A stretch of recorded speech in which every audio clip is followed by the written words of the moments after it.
The transport ship Helion Drift moved silently through the pale stretch of neutral space, carrying traders, scientists, and travelers who had grown used to long journeys between colony sectors. Among the passengers was a human named Aaron, a quiet technician assigned to a remote research station far from Earth. He had boarded the vessel, expecting nothing more than a routine trip and a few peaceful days before beginning his new contract. He had no idea that this simple journey would alter the direction of his life in a way he could never have imagined.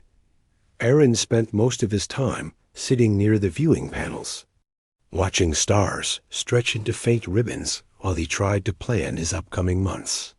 He preferred calm surroundings and predictable routines. His past missions had taught him that trouble usually found those who went looking for it. He did not seek adventure, nor did he desire attention. He simply wanted to do his work, earn his credits, and return home with a clean record. Yet fate did not always respect a person's desire for quiet. The shift began on the second day of travel, when the corridor lights flickered with a soft blue pulse. Passengers looked up with mild confusion, but none showed concern.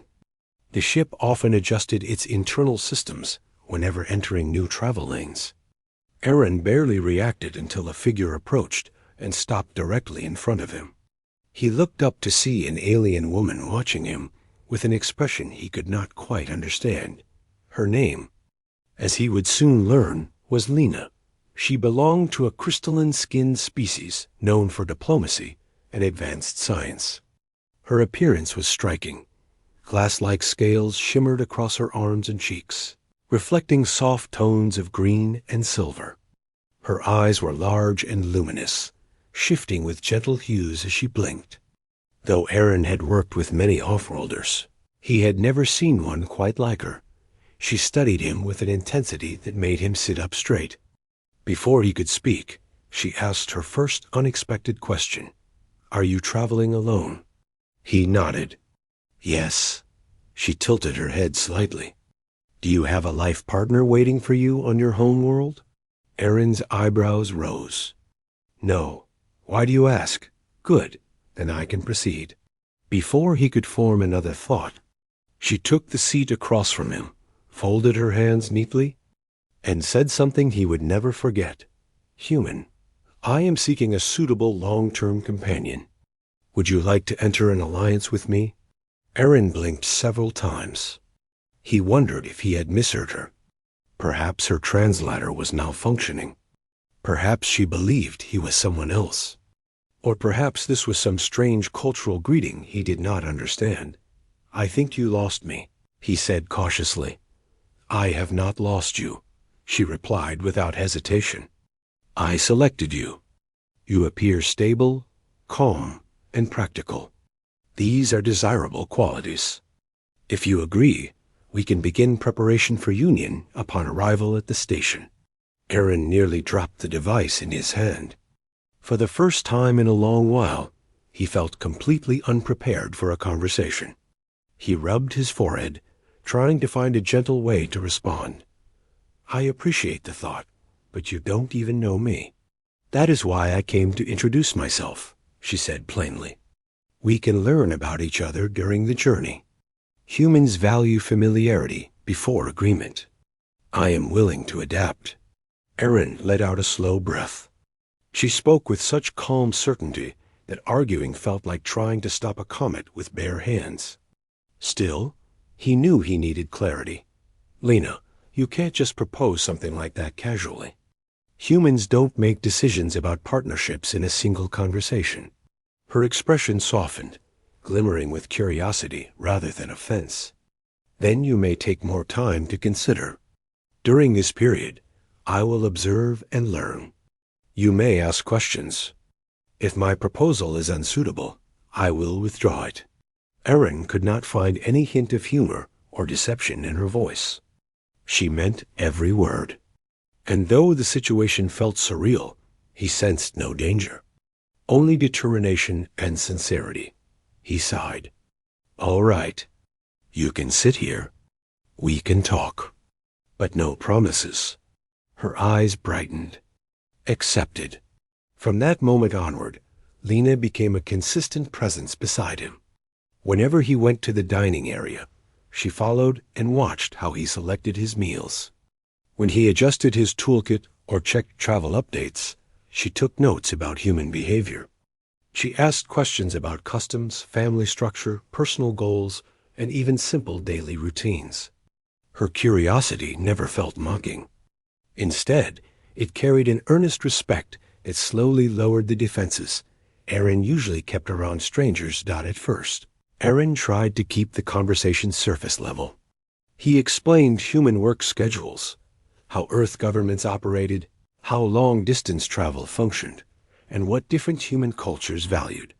Lena listened carefully to every detail.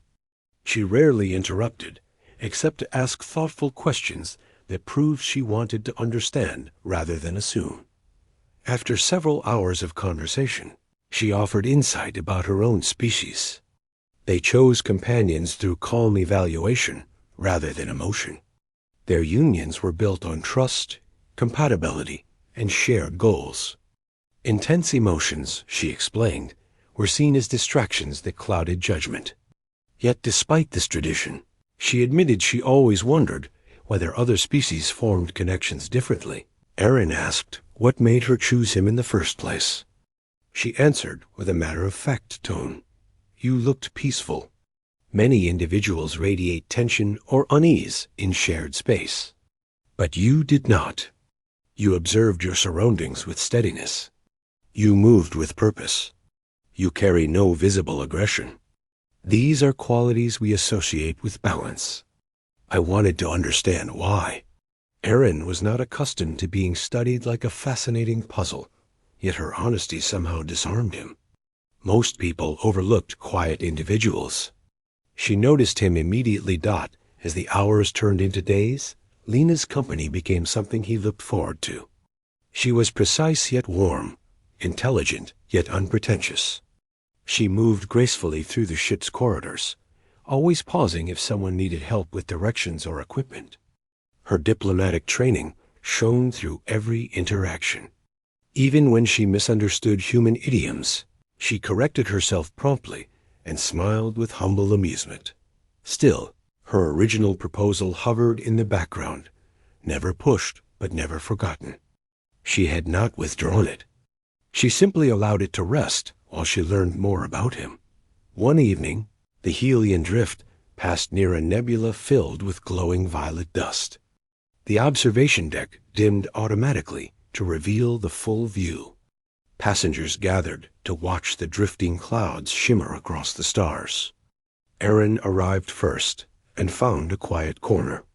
Lena joined him a moment later. They stood side by side, gazing at the spectacle through the transparent panel. The nebula reflected gently across her crystalline skin, turning her inhuman beauty into something even more breathtaking. Aaron found himself watching her reflection almost as much as the stars. He caught himself and turned away quickly, hoping she had not noticed that she had. Your heartbeat increased, she said softly. Are you feeling discomfort? He shook his head. No, just thinking. Do humans think more when looking at distant light? She asked with genuine curiosity. Sometimes, he said. It makes you wonder where you're going. What choices brought you here? She nodded slowly. I understand that. For the first time since they met, her voice held a faint emotional undertone. Not heavy, not dramatic, but something gentle and fragile. Aaron turned toward her. Lena, he said quietly, why did you leave your home world? She hesitated, then looked out at the nebula again. Because I wished for something different from what my people expected. They believed I would choose a companion from my own kind. But I wanted to broaden my understanding. I wanted to see other species, study their hearts and minds, and find something that resonated with me. I do not know if that is something I should have pursued, but it felt right. Aaron listened without interruption. Her confession revealed a side of her he had not seen. A side driven by personal hope rather than calculated logic. And when you saw me, he said slowly. "You thought I might be the person you were searching for." "Yes," she replied with quiet certainty. "But I am beginning to understand that humans do not simply accept such decisions. You want time, experience, proof." She turned to him with eyes glowing softly in the dim light. "Aaron, I do not wish to pressure you. My proposal no longer stands as a formal request. Instead, I offer you the chance to know me without condition. If you choose to walk away when we arrive, I will accept your decision without regret. But if you choose to remain in my life, I will value that more than any predetermined plan." Her words startled him, not because of their boldness, but because of their sincerity. She had shifted from a logical union to something deeper, something that resembled genuine affection. He found himself speaking without planning the words. "I don't know what the future holds," he said carefully. "But I do know I'm glad you sat down in front of me that day. I wasn't expecting any of this, but I'm not against seeing where it goes." A soft glow pulsed beneath her skin, a sign of emotional warmth in her species. She smiled, and it was the most real expression he had seen from her. The next day, when the ship encountered a minor navigation issue, Aaron and Lena worked together to help stabilize the auxiliary systems. Their coordination amazed the engineering crew. Lena adapted to human equipment faster than anyone expected, and Aaron found himself teaching her willingly, enjoying the moments they spent side by side. When the issue was resolved, the crew thanked